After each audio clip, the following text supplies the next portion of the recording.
No sería sorpresa, ¿verdad?, que yo regresara aquí para continuar en Romanos. Y decía en el tiempo más temprano que la última vez que estuve aquí, en esta carta, fue el 26 de enero, lo que implica que hace unos 21 días que nos apartamos de Romanos. Yo estaba comprometido con diferentes cosas, tanto fuera de aquí como en el país mismo. Y por eso no estuve en el púlpito por un par de domingos, pero en el día de hoy vamos a continuar. Y el hecho de habernos apartado por unas 3 semanas hace necesario todavía más que yo pueda tratar de resumir en algunas palabras algunas de las cosas que cubrimos en el capítulo 9 hasta ahora, de manera que podamos conectar mucho mejor con lo que continúa. Pero recuerda que al principio del capítulo 9 el apóstol Pablo expresaba, y esta es la palabra, su agonía, su dolor profundo por el hecho de que sus hermanos judíos estuvieran perdidos. Él estaba tan agónico con relación a su perdición que incluso dijo, si fuera posible yo me ofrecería para ser hecho maldición con tal de que ellos pudieran alcanzar salvación, algo extraordinario.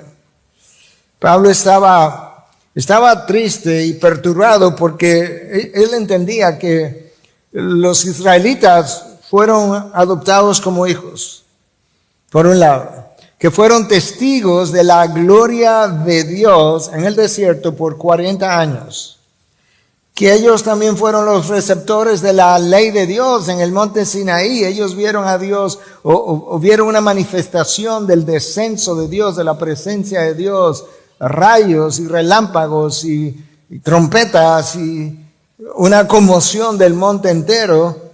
Ellos fueron testigos de cuando esa ley fue promulgada, pero también fueron los receptores de esa ley, una ley que Pablo consideró buena, santa y perfecta. Que ellos fueron los receptores de los pactos, que ellos fueron los descendientes de los patriarcas, de Abraham, de Isaac, de Jacob, que ellos fueron participantes del culto que Dios mismo confeccionó para ellos en el tabernáculo y luego en el templo, que fueron receptores de las promesas, de las enormes, grandes, múltiples promesas de Dios. Y como si eso no fuera suficiente, que ellos serían, que el Mesías descendía de su padre Abraham, la simiente de Abraham, de ahí vendría el Mesías, de manera que ellos tenían una relación étnica con el Redentor de la humanidad, y que a pesar de toda esa riqueza espiritual recibida, que la mayoría de sus conciudadanos terminaran perdidos, era algo que pesaba sobre el corazón de Pablo mucho más de lo que él podía expresar. Y la preguntas serían, ¿qué les pasó? ¿En qué fue que falló toda esta gente? ¿Cómo es posible que tú seas bendecido de una manera tan extraordinaria y que termine perdido de todas maneras? O peor aún, ¿podríamos nosotros tener la misma experiencia? Yo menciono esto porque todo predicador, entre otras cosas, necesita tomar la audiencia y traerla al texto. Yo te traje en términos de por qué Pablo escribió lo que escribió, pero yo tengo que tomar el texto y traerlo a ustedes, y yo incluido, y hacernos la pregunta, ¿podríamos nosotros hoy, 2000 años después, tener la misma experiencia? Y yo creo que aquí estuvo parte del problema. Vamos a hablar del problema más completamente, pero parte del problema es que Israel recibió todas estas riquezas espirituales como un privilegio. Pero el ser humano, cuando recibe algo como un privilegio, el tiempo pasa, él llega a creer que el privilegio es ahora un derecho. Y ahora entonces, como él lo considera un derecho, cuando el dador del privilegio decide compartir con otros lo que él considera un derecho, él se resiente. Por eso es que Jonás terminó resentido, porque Él no quería ir a predicar a los ninivitas. Ellos no merecían salvación, pero él, como judío al fin, él y sus conciudadanos, ellos sí merecían salvación. Porque ese es un derecho ahora que a ellos le corresponde como descendiente de los patriarcas. ¡Wow! ¿Cómo somos? Y eso es cierto, aún en el día a día y aún en el diario vivir de las empresas y demás, que tenemos privilegios que luego terminamos pensando que son derechos. Y así terminó Jonás. Al final del camino, Israel abusó de sus privilegios y terminó perdiéndose en dicho camino. Y eso entristeció a Pablo sobremanera. Y eso es lo que le expresa en los primeros 5 versículos de Romanos, esa tristeza profunda. Del versículo 6 al 29, entonces el apóstol Pablo describe con cierto lujo de detalle la elección de Dios de aquellos que no merecían salvación, pero que por su gracia Dios, en vez de aplicar justicia a todos los hombres y enviarnos a todos de manera merecida a la condenación, Dios decidió aplicar misericordia a un grupo y darnos salvación, y como Él tenía el derecho, la autoridad en su soberanía de poder hacer eso. Pablo explica esas cosas en detalle. Y entonces ahí llegamos nosotros, ¿verdad? De forma muy resumida, acabo de mencionar, ahí llegamos al versículo 29. Nosotros vamos a cubrir hoy del versículo 30 al 33 en Romanos 9 y del 1 al 4 en Romanos 10. Yo he titulado mi mensaje La preferencia humana, ganarse, debe estar en comillas, la salvación en vez de recibirla. Y digo ganarse en comillas porque nadie puede hacerla. Pero es impresionante que esa es la realidad. Que el ser humano ha preferido todo el tiempo esforzarse por ganar una salvación que él no puede alcanzar, en vez de recibir de parte de Dios algo que es una dádiva. Y con eso yo quiero invitarte a que leas conmigo del 9:30 al 10:4. ¿Qué diremos entonces? Que los gentiles que no iban tras la justicia alcanzaron justicia, es decir, la justicia que es por fe, pero Israel que iba tras una ley de justicia no alcanzó esa ley. ¿Por qué? Porque no iban tras ella por fe, sino como por obras. Tropezaron en la piedra de tropiezo, tal como está escrito: he aquí, pongo en Sión una piedra de tropiezo y roca de escándalo, y el que crea en él no será avergonzado. Capítulo 10. Hermanos, el deseo de mi corazón, ahí está Pablo otra vez, y mi oración a Dios por ellos es para salvación. Porque yo testifico a su favor de que tienen celo por Dios, pero no conforme a un pleno conocimiento, pues desconociendo la justicia de Dios y procurando establecer la suya propia, no se sometieron a la justicia de Dios. Porque Cristo es el fin de la ley para justicia de todo aquel que cree. Pablo inicia explicando que debido al orgullo nacional y personal de la nación de Israel, ellos no alcanzaron la salvación ofrecida por Dios.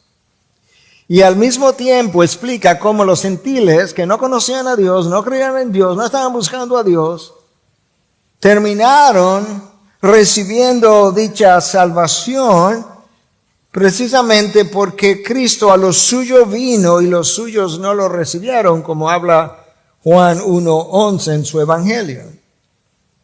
Eso es impresionante, eso es paradójico, es chocante.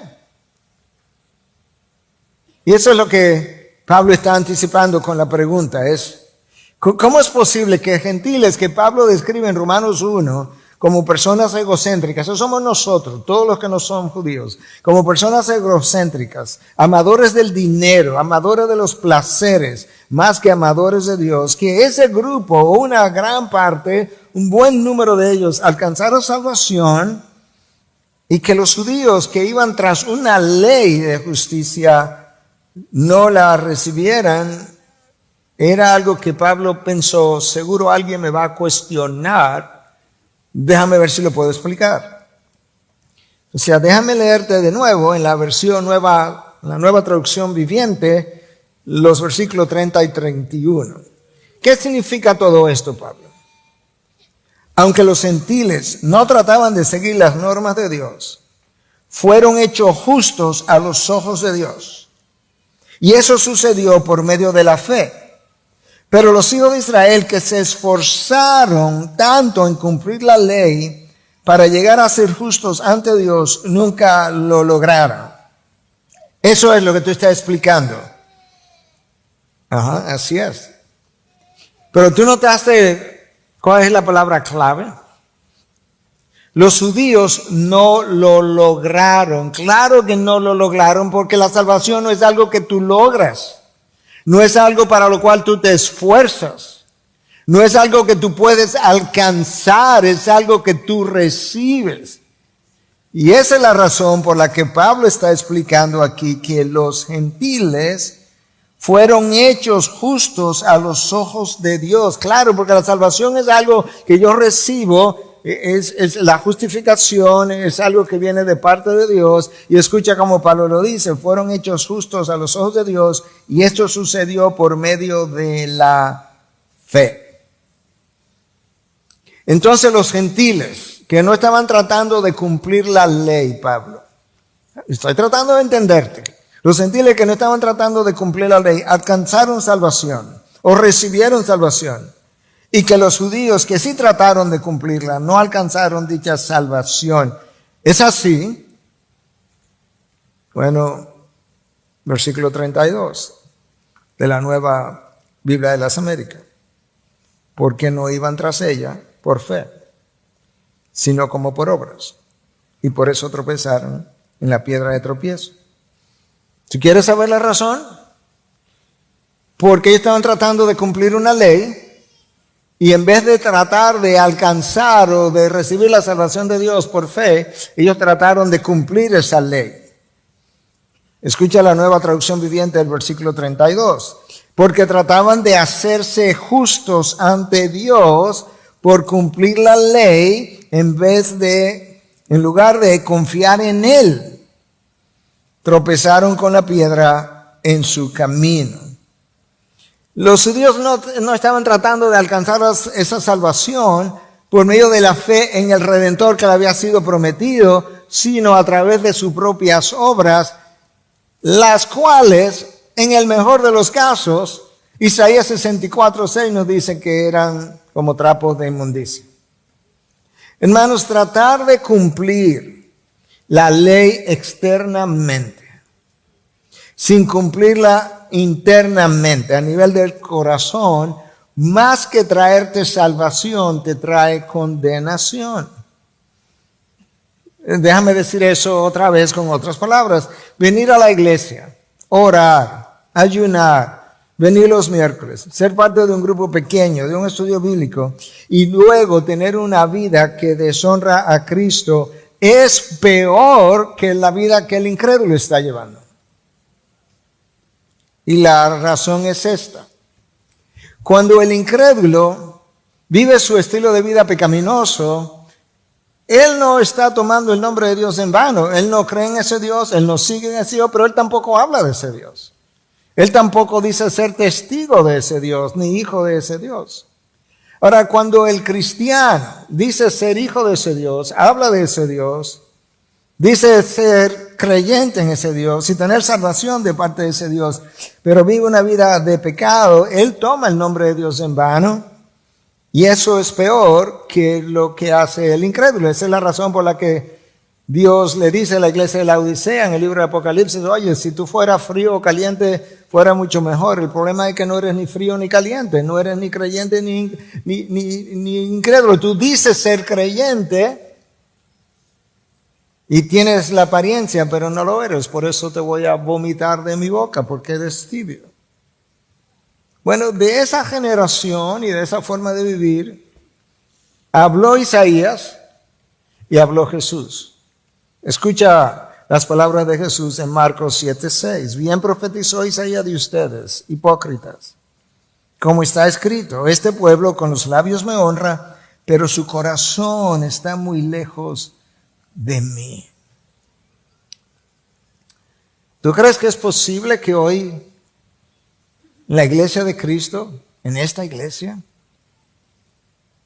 haya personas así, que con los labios profesan algo, pero que con su estilo de vida niegan lo que profesan? Porque ese fue el problema del pueblo judío. De hecho, Pablo le escribe a los Gálatas, que estaban tratando de volver a las obras de la ley, le dice, es que el problema de ustedes es que ustedes, habiendo comenzado por la gracia, ahora quieren volver a la ley, olvidando que por las obras de la ley nadie será justificado. Wow. Entonces, ¿cómo ellos trataron de ser justificados? Por las obras de la ley. La realidad es esta: cuando tú revisas el registro histórico, el registro bíblico, y luego la historia secular, tú te percatas de que la salvación por obras es la doctrina más comúnmente creída, y no solamente la más comúnmente creída, sino la doctrina preferida en todo el mundo. Eso es impresionante. En el mundo tenemos 1.500 millones de musulmanes que creen que la salvación es obtenida por creerle a Alá, y que al final Alá va a pesar como si fuera una balanza tus buenas obras y tus malas obras, y que al final lo que cuenta es que tus buenas obras sean más que tus malas obras.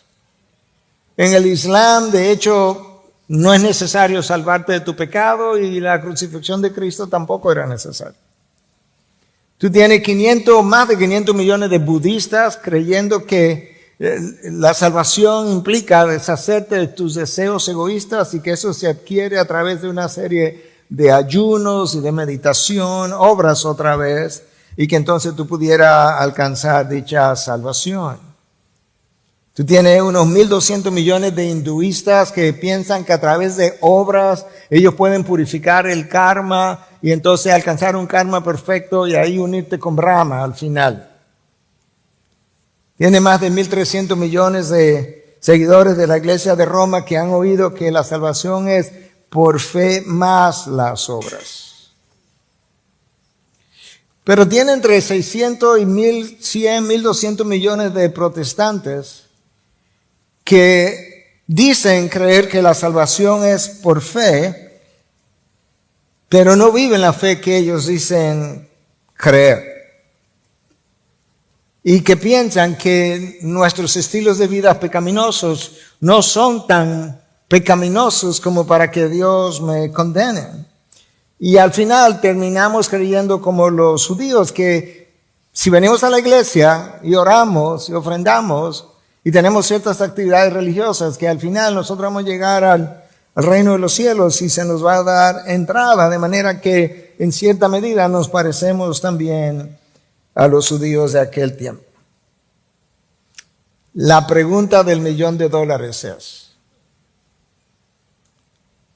¿por qué la criatura prefiere esforzarse y tratar de acumular méritos que luego Dios pueda reconocer para darte entrada al reino de los cielos, en vez de arrepentirse de su pecado, ir donde Cristo, pedir perdón a Cristo por esos pecados, en base al sacrificio que Cristo ofreció en la cruz, entregarle su vida, recibirlo, proclamarlo como Salvador, reconocerlo como Señor para que dirija su vida?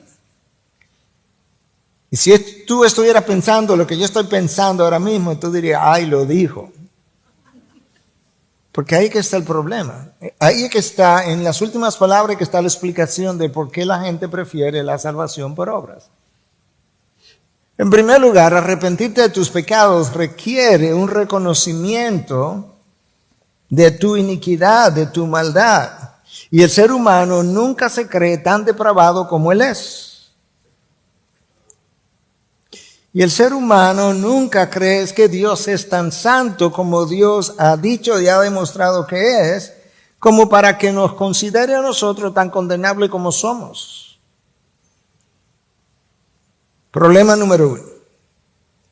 Además, el ser humano no ve a Dios como benevolente. ¿Sabe cómo ve a Dios? Como indulgente. De manera que Él ve mi pecado, pero total, todos somos pecadores. Y total, hasta pastores pecan. Y entonces ahora Dios como que no me toma en cuenta tanto mis pecados. De manera que yo puedo tomarme mis licencias y disfrutar de la vida. En tercer lugar, para yo ser salvo, yo necesito reconocer a Cristo como Señor, no solamente en palabras, no. Él tiene que ser la persona que dirige mi vida, que me permite cosas, que me impide cosas, que me prohíbe cosas, y yo no debo tomar decisiones sin consultar con Él.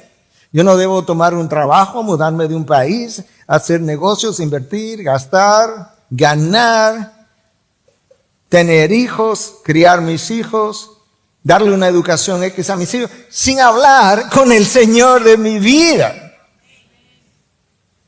con el Señor del universo.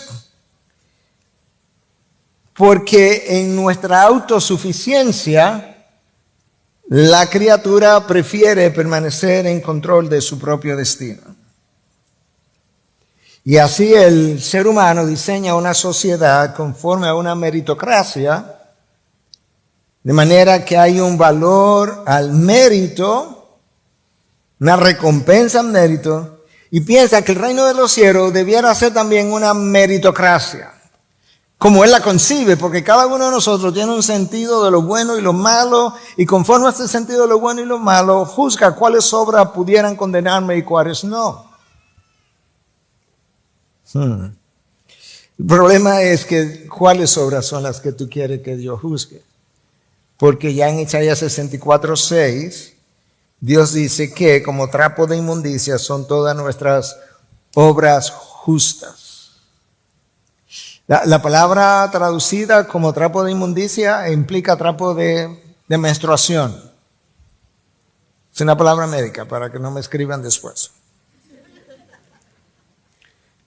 Las obras justas son como trapos de inmundicia. ¿Y cómo considera Dios entonces obras como nuestras mentiras? Bueno, yo te voy a decir. Proverbios 6:17 y 12:22, Dios les llama abominación. Y cuando nosotros planificamos algo que es malvado, perverso, ¿cómo Dios llama eso en Proverbios 15:26? Abominación. ¿Y cómo Dios llama al orgullo que tú tienes, que yo tengo y que todos los hombres tienen en Proverbios 16:5? Abominación.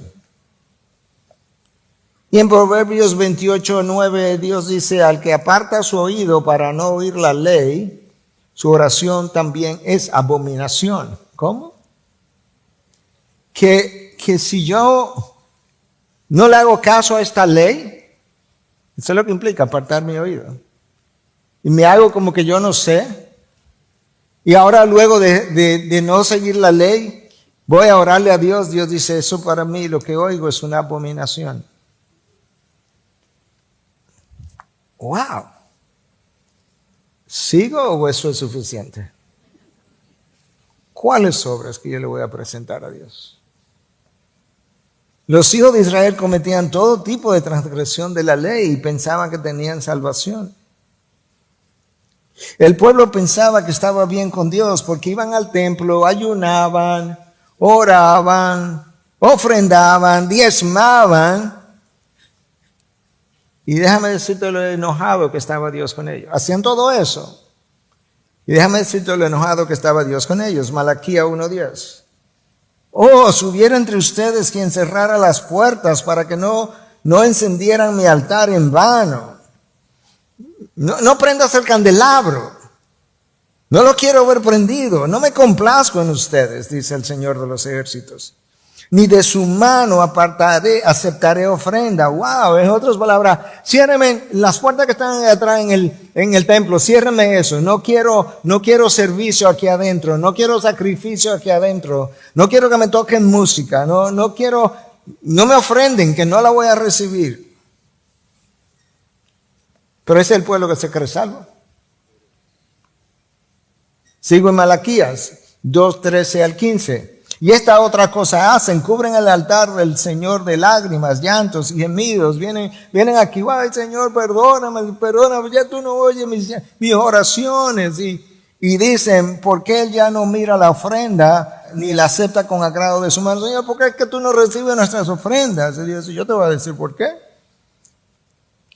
Porque el Señor ha sido testigo entre tú y la mujer de tu juventud, contra la cual has obrado deslealmente, aunque ella es tu compañera y la mujer de tu pacto. Pero ninguno que tenga un remanente del Espíritu lo ha hecho así. Wow. Y dicho sea de paso, la pornografía no es nada diferente. Dios le dejó saber la razón. Malaquías 3, 8 al 10, Dios pregunta, ¿robará el hombre a Dios? Pues ustedes me están robando, pero dicen, ¿en qué hemos robado? En los diezmos y en las ofrendas. Y tú sabes que con maldición están malditos, porque ustedes, la nación entera, me están robando. ¡Wow!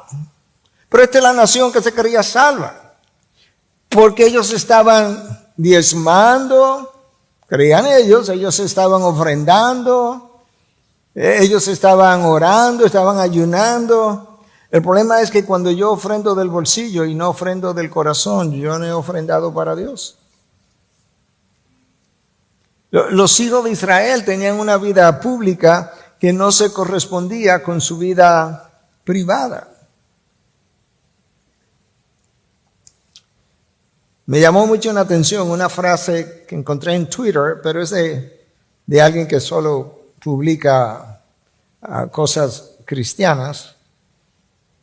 Y escucha lo que esta frase dice. Cuando pecamos en privado, Dios es nuestra única audiencia. Wow.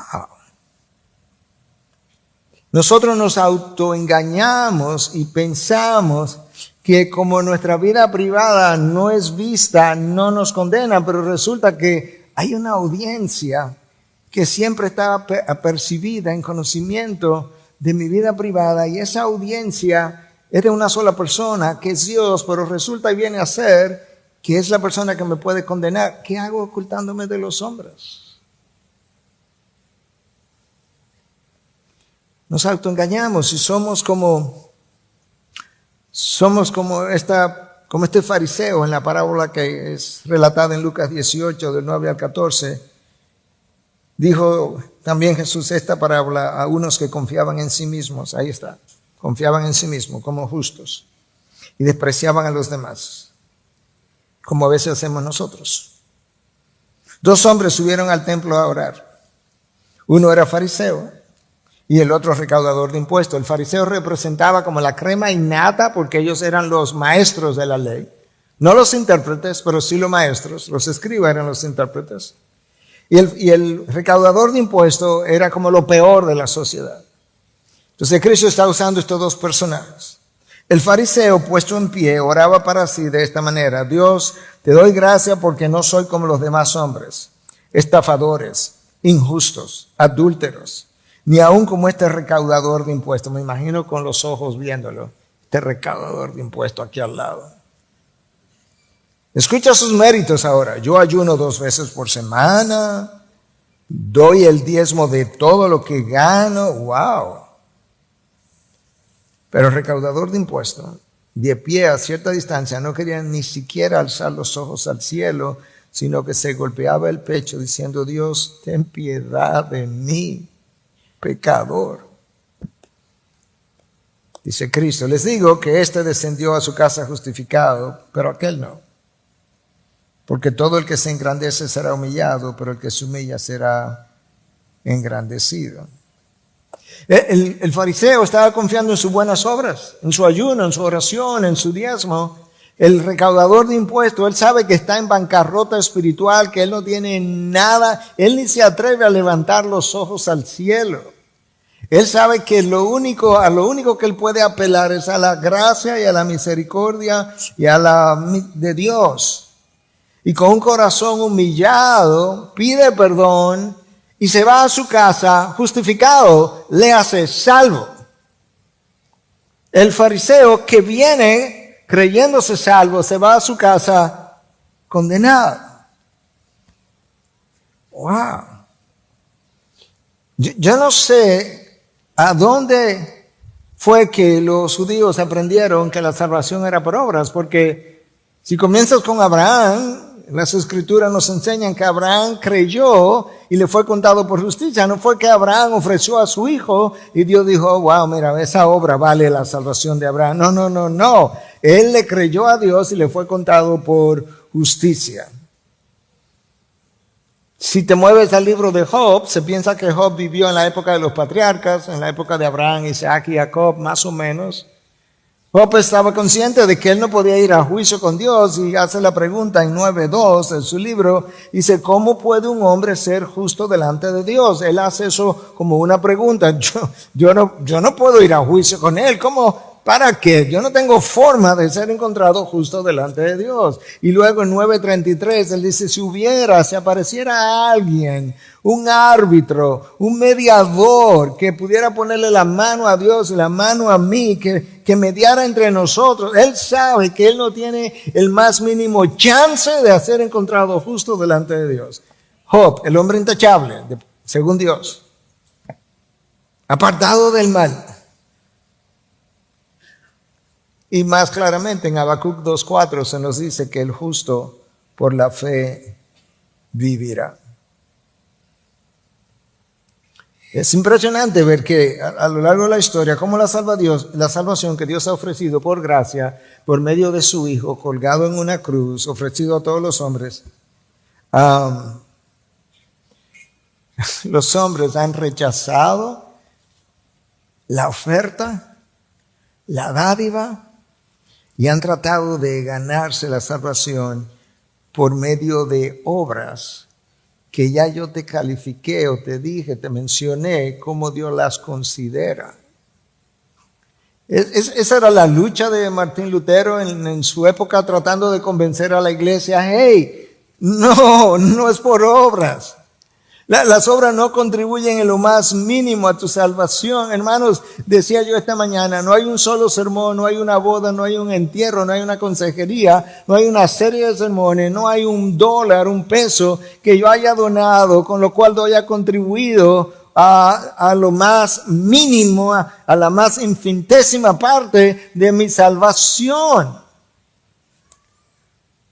No. En lo más mínimo. Pero esta es la confusión. En la iglesia de Roma se considera que la salvación es fe más obras. La iglesia de Roma no ha enseñado que la salvación es por obras solamente. No es fe, pero las obras que tú hagas sí te ganan puntos a tu favor. Y de hecho, en la iglesia de Roma, el pronunciamiento de si tú eres justo o no para entrar al reino de los cielos no ocurre hasta que tú te presentas, por así decirlo, luego de tu muerte. Se te examina tu vida y si tú eres encontrado justo en ti mismo, por las obras que hiciste en tu vida, entonces te da entrada al reino de los cielos. Por eso es que tú nunca sabes si eres salvo. Porque no te han examinado todavía. Lutero decía, no, es que no es la fe más las obras lo que produce justificación. No, en la idea de Lutero, en el cristianismo bíblico, la fórmula es fe igual a justificación más obras. ¿Qué fue lo que usted dijo, pastor? No, lo que oíste. Fe es igual a justificación, pero si la fe es verdadera, es la que produce justificación, y si la justificación es verdadera, tu vida va acompañada de obras. Y eso era lo que defendía Santiago. Cuando decía, si tú tienes fe y no tienes obras, tu fe está muerta. Si tú quieres, yo te muestro mi fe por las obras. Y ciertamente Lutero defendió, Calvino defendió, y los reformadores defendieron que la salvación es por fe solamente, pero decía Calvino, pero esa fe nunca está sola. No, está acompañada de obras. está acompañada de obras que testifican que verdaderamente tú eres un hijo de Dios. Ahora, hay una tercera postura hoy en día que es fe menos obras igual justificación. ¿Cuál es esa postura, pastor? Bueno, es una postura defendida por algunos teólogos incluso, que hablan de que tú no necesitas recibir a Cristo como Señor, solamente como Salvador, porque es la fe la que te salva, y por consiguiente, tú puedes recibir a Cristo como Salvador y vivir una vida más o menos pecaminosa, y al final, si tú has creído, tú entras, porque es simplemente la fe la que cuenta. Por tanto, es fe menos obra igual justificación, y es a ese grupo que Cristo le estaba hablando en el Sermón del Monte, en Mateo 7:21, cuando dice, no todo el que me dice Señor, Señor, entrará en el reino de los cielos, sino el que hace la voluntad de mi Padre que está en los cielos. En otras palabras, llamarme Señor y no vivir mi señorío no te entra al reino de los cielos.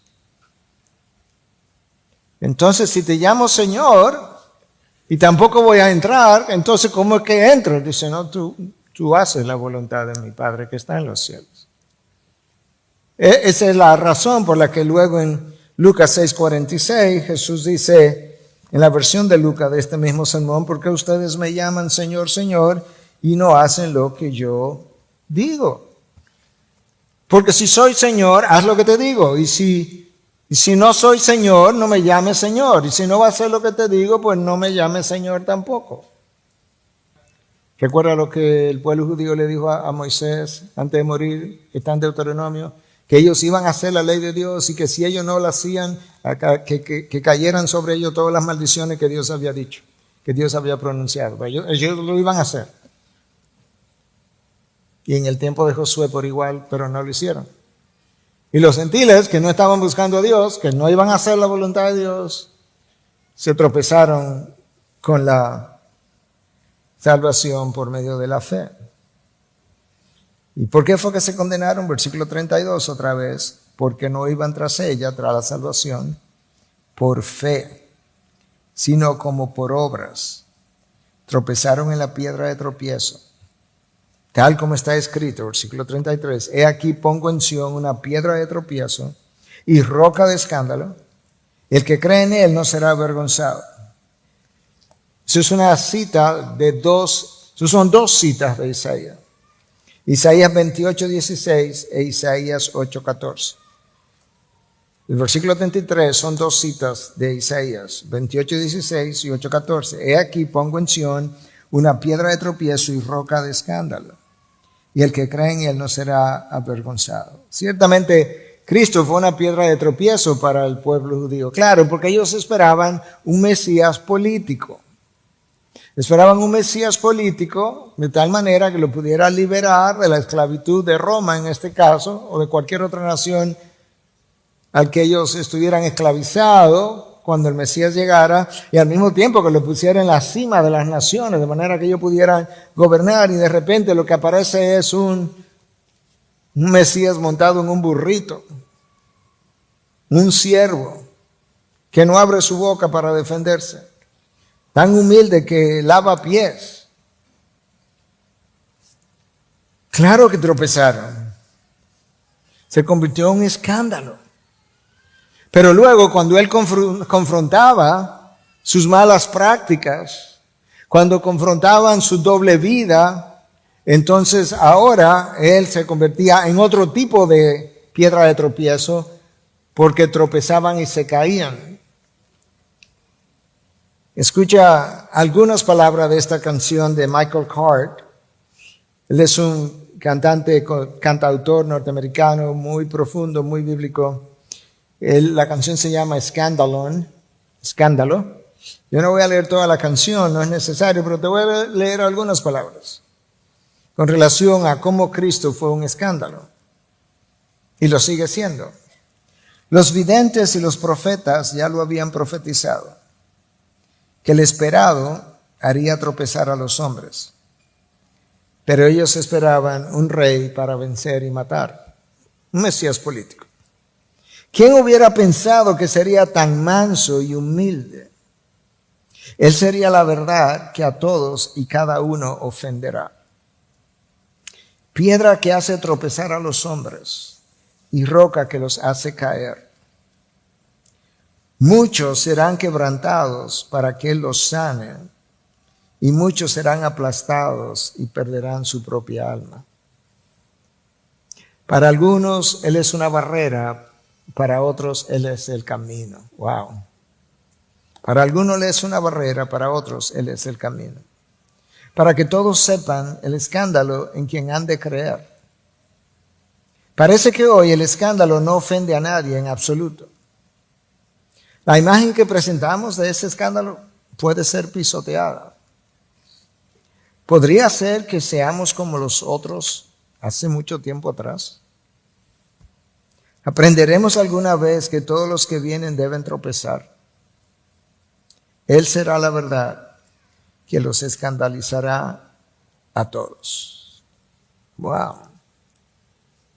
Y ciertamente Cristo fue un escándalo en más de una manera, sobre todo cuando murió. Tú me estás diciendo, Pablo, judío, fariseo de fariseo, que el Mesías que nos prometieron que vendría, que nos traería libertad, tú me estás diciendo que ese Mesías que está ahí en la cruz, colgado en un madero, pronunciado maldición, porque maldito era todo el que moría en un madero, ensangrentado, con una corona de espinas, tú me estás diciendo que Él es el que debía de venir. Y tú me estás diciendo, Pablo, que es Él el que me va a traer salvación.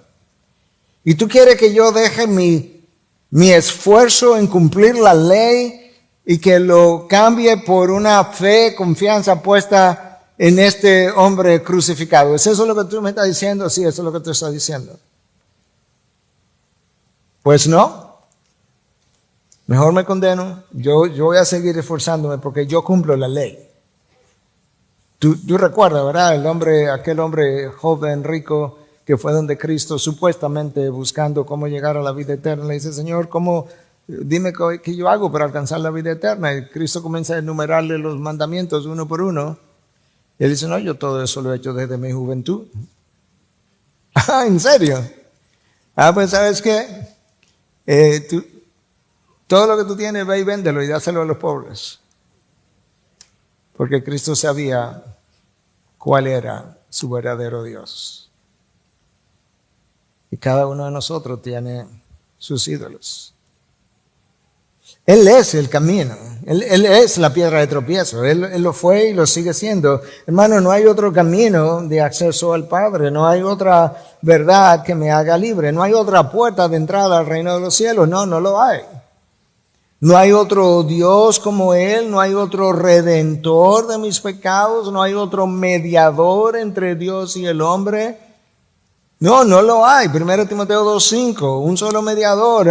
Alá no lo es, los santos no lo son, los ángeles no lo son, con todo el respeto que ella merece, María no lo es. Hay un solo mediador entre Dios y los hombres, Cristo Jesús.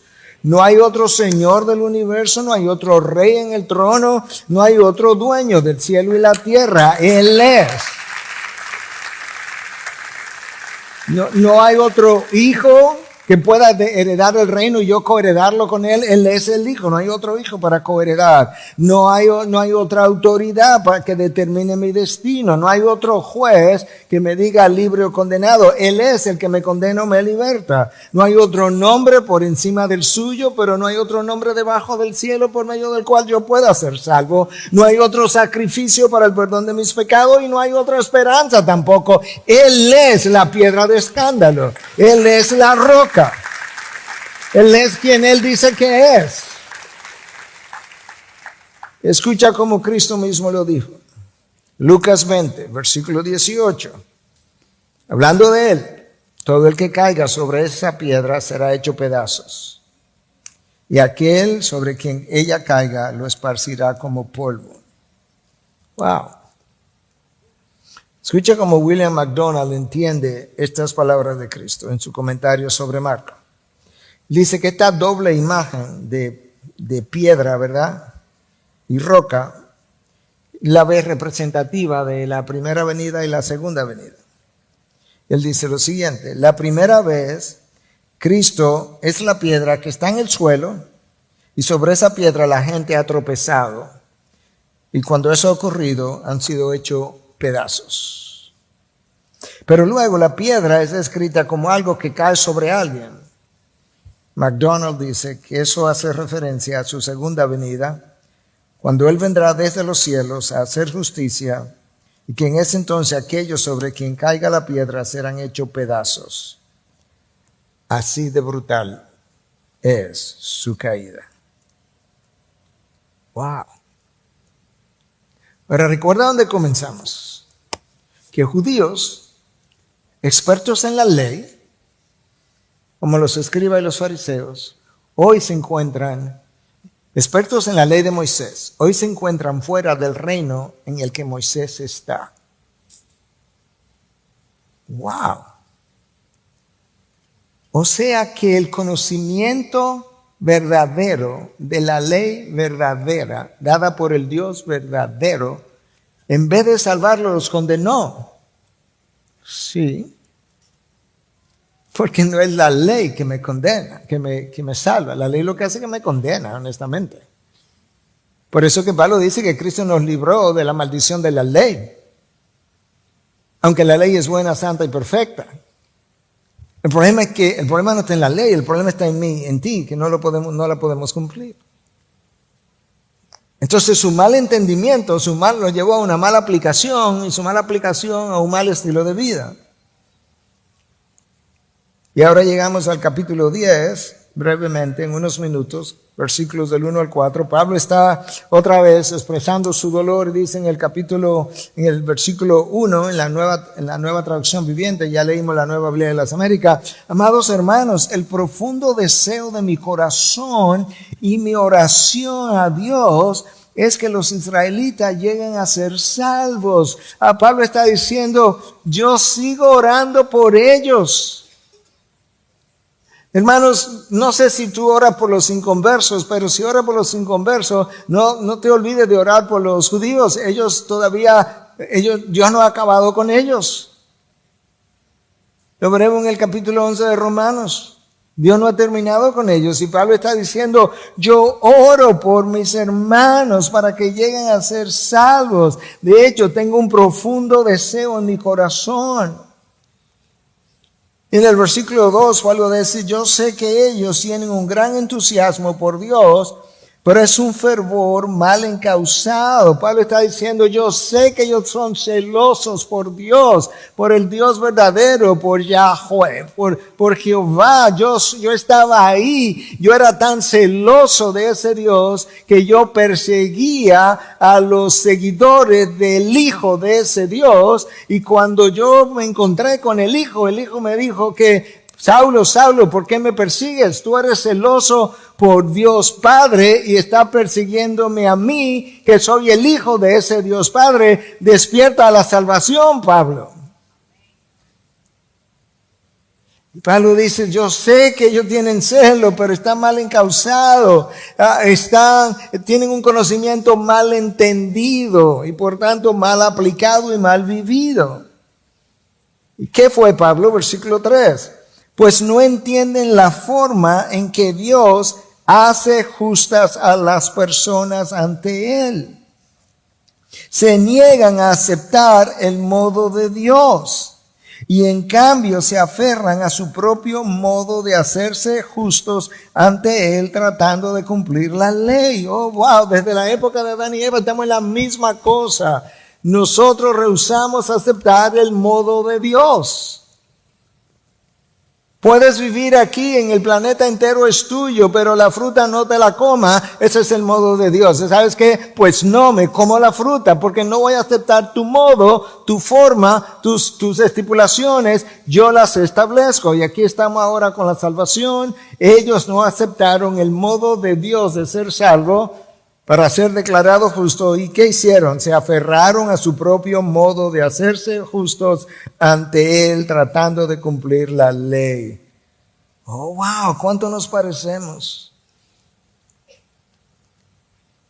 Cada vez que tú y yo violamos su ley, le estamos diciendo, no tu forma, no tu modo, no tu ley, Tú no entiendes lo que yo necesito. Tú no entiendes lo que yo deseo. Tú no entiendes lo que a mí me llena. Tú no entiendes mi necesidad. Y como tú no lo entiendes, yo lo voy a hacer. Eso es verdad de ti y de mí. Versículo 4. Sin embargo, Cristo ya cumplió el propósito por el cual se entregó la ley. Como resultado, todos los que creen en Él son hechos justos a los ojos de Dios. Eso es lo que la palabra de Dios enseña una y otra vez. Ya, Cristo es el fin de la ley. Cristo tuvo que venir porque nadie podía cumplir la ley, de manera que Él pudiera cumplir la ley. Y como ya Él la cumplió, tú pudieras confiar en lo que Él hizo. Y entre esas cosas que Él hizo fue que murió por tus pecados. Pero no, queremos nuestra propia forma. Escucha cómo es. Cuando Pablo le escribe a Tito en el capítulo 3, versículos 5 al 7, Él nos salvó. ¿Cómo? No por las obras de justicias que nosotros hubiéramos hecho. No es así, nunca ha sido así, nunca será así, sino conforme a su misericordia, por medio del lavamiento de la regeneración y la renovación por el Espíritu Santo, que Él derramó sobre nosotros abundantemente por medio de Jesucristo nuestro Salvador, para que justificados por su gracia fuéramos hechos herederos según la esperanza de la vida eterna. ¿Cuál parte de no es por las obras no entendemos? ¿Cuál parte de que es solo por gracia es que no entendemos? Bueno, pastores, que si la verdad es conocida, no es que no la entiendo, es que yo prefiero mi forma. Ahora, hermanos, de pastor a ovejas.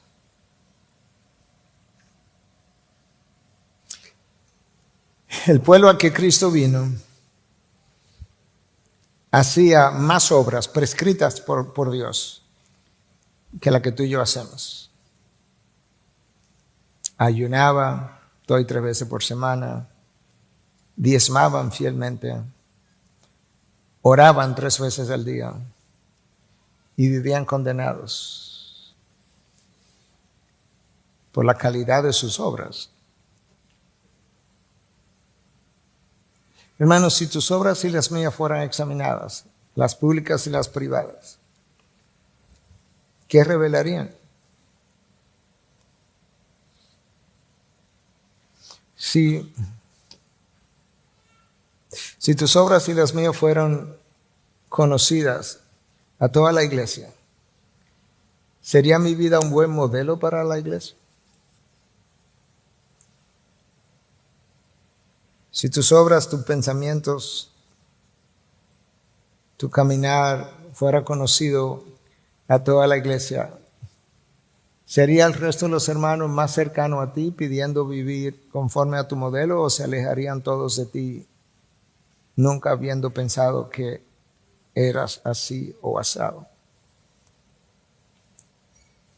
Yo hago la pregunta porque yo tengo que traer el texto a la audiencia. Cuando te digo quién escribió el texto, cuándo lo escribió, para quién lo escribió, estoy trayendo a la audiencia al texto. Pero yo necesito, si voy a ser fiel expositor de la palabra, tomar el texto y llevarlo a la audiencia y ponerme en el lugar de la audiencia junto con ustedes. Hermanos, si estas palabras te resultaron duras, hermano, créeme, Dios es mi testigo, que yo te lo digo de pastor a oveja porque te amo. No porque estoy indignado, sino porque te amo. Hay pastores, tú puedes encontrar pastores que pueden rascar tus oídos y hacerte sentir mucho mejor que yo. Por eso es un falso maestro que ha sido enviado del puro infierno. El pastor de oveja le duelen sus ovejas, cuida de sus ovejas, piensa en sus ovejas, ora por sus ovejas, se carga con sus ovejas y le predica y le enseña a sus ovejas. La palabra de Dios, la palabra que liberta, la palabra que sana, la palabra que limpia, la palabra que nos redarguye, pero también la palabra que nos salva. Hermanos, Cristo dijo, por sus frutos los conoceréis. Recuerda que tienes una audiencia todo el tiempo. Y esa audiencia sabe cuáles son mis frutos. Quiera Dios tomar este mensaje y usarlo en la vida de aquellos que no tienen salvación. Y que tú puedas, antes de irte hoy, en tus propias palabras, ahí donde tú estás, poder decir, Señor, gracias porque me redarguiste hoy. Gracias por el arrepentimiento que trae a mí. Perdóname, límpiame, purifícame, dame salvación. Tú eres la única persona que me puede salvar, pero yo te proclamo como mi Señor y yo voy a vivir mi vida de acuerdo a lo que tú ordenes, no a lo que yo pienses, no a lo que yo quiera, no conforme a mis deseos. Mis deseos los voy a poner a tus pies y te voy a preguntar si son buenos deseos o malos deseos. Si esos son los deseos que tú tienes para mí o son simplemente los deseos que yo tengo para mí mismo. Porque tú eres Señor de mis deseos o no eres Señor. De mis sueños, de mis anhelos. Y si tú eres creyente, verdaderamente creyente, o descubriste que no lo era, es lo mismo. Para fines de lo que necesito. Yo necesito arrepentimiento si eso no es como estoy viviendo. Que no se diga en el día de mañana de uno de nosotros que tampoco recibió salvación porque no la buscó conforme a la fe que salva y que luego produce un estilo de vida que testifica de que verdaderamente ha sido salvo, sino que lo procuré a través de obras quizá no de la ley, pero de la tradición, que no me salvaron y que las obras testificaban a favor de una no salvación en vez de una salvación en Cristo. Padre, gracias.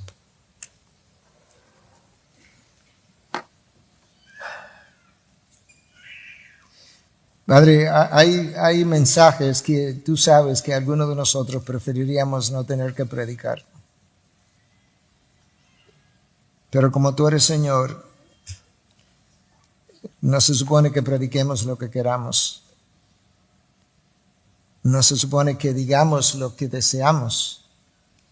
No se supone que hablemos lo que nos garantizaría popularidad y la aprobación del pueblo, sino que hablemos tu palabra. Tú dijiste a Ezequiel que prediquemos tu palabra, escuchen o dejen de escuchar. Yo te pido, yo te imploro, Señor, que no seamos de los que dejan de escuchar, sino de los que quieren escuchar. Señor, Señor, tú dices, clama a mí, yo te responderé. Yo te clamo en este día, oh Dios, por este pueblo que aquí está reunido. Y yo te pido en el nombre de Cristo que tú nos dé lo que necesitamos para arrepentirnos en humildad todos los días. Que nos abra los ojos a nuestra propia perdición y depravación. Eso es como tu palabra lo dice. Y que nos abra los ojos a la santidad de tu ser. Y al mismo tiempo que nos abra los ojos a lo magnánimo que es tu misericordia y tu gracia. Y que podamos decir como David en un momento dado, como este recaudador de impuestos en su momento, ten piedad de mí, oh